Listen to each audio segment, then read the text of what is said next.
His Majesty would inquire after the nature of their hardship and then proceed to have a look at the actual physical feature of the area, which he would use in comparing it with the data he had obtained from the local people earlier. This is an important process because His Majesty always considers the worthiness of his assistance, whether he should render it at all, or what type of assistance it should be, how, where, etc. Once he had established the needs and obtained complete data, His Majesty was ready to draw up concrete guidelines for the development or remedial initiatives. In consultation was to get to such a place and obtained all data pertaining to the respective area. Even so, there have been instances where the royal initiatives did not develop into projects. Many instances indeed. For example, the people would arise once His Majesty had departed. With his presence, the people were in agreement with almost anything. But when more concrete follow-up action took shape, one would assert his ownership over this piece of land, while others did over the rest. Thus, implementation was hindered. His Majesty would say, "We should not proceed without their consent. We can go somewhere else. A lot of work is yet to be tackled." Among the large crowd of people who turned out to greet His Majesty, some proved to be quite a disturbance to the officials who were also in attendance there. Words of caution had been passed on down the line of command of those officials, all the way down to village headmen, to the effect that no petition was to be lodged with His Majesty by any of the villagers in the crowd, as the message being petitioned might be perturbing to His Majesty. Any problem at all could be solved among us. Let us talk it out locally. Most often, it was something along this line. The King quietly told me, "Please do not stand in the way if the people want to hand me a petition.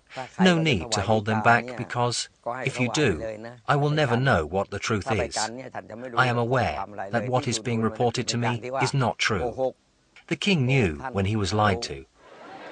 The light of their life was appearing in person right in front of them. Here was a chance to drive away darkness in which their families had been living. As it happened, they managed to find ways to sidestep the officials and slip the petitions directly to His Majesty. From what I saw, most of them dressed in tatters, wearing shorts, with a piece of loincloth wrapped at the waist. The government people never took any notice of them. When the King came to the spot where they were waiting, they would just pull out the document concealed somewhere in their cloths and handed it over to him. Of course, no one dared to interrupt. That was how it happened most times. Suddenly, a high-ranking official approached me, asking what I was writing. I said I was writing a petition for the King. Some of the officials there, I will not say their names, tried to stop me, saying I could not do that, not in the world. I said, why indeed not? The people had their woes. They still insisted that I would not be allowed to do it. In any case, I was determined, did manage to lodge the petition too. Every royal-initiated project constitutes the body of continuous work for His Majesty, because he always monitors its progress and keeps abreast of all the problems or outcomes. There were instances where His Majesty repeatedly made inquiries as to why certain projects had not got off the ground.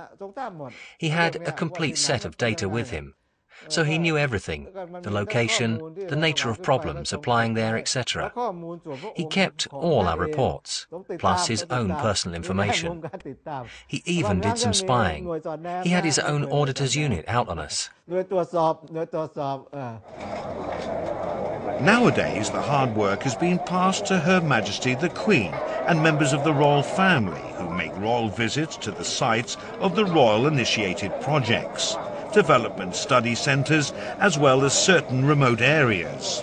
They constantly report their findings to His Majesty.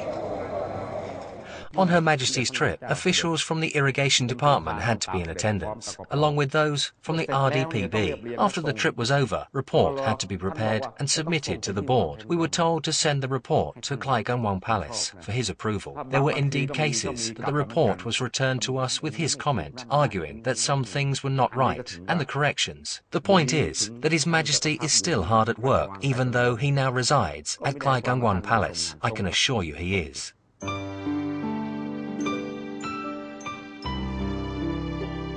2006 is the 60th year under His Majesty the King's reign.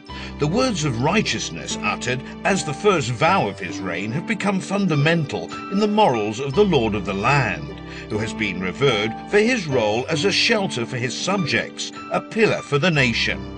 Under his rule, a lot has been learned as to how development work can thrive without a risk of losing harmony and equilibrium.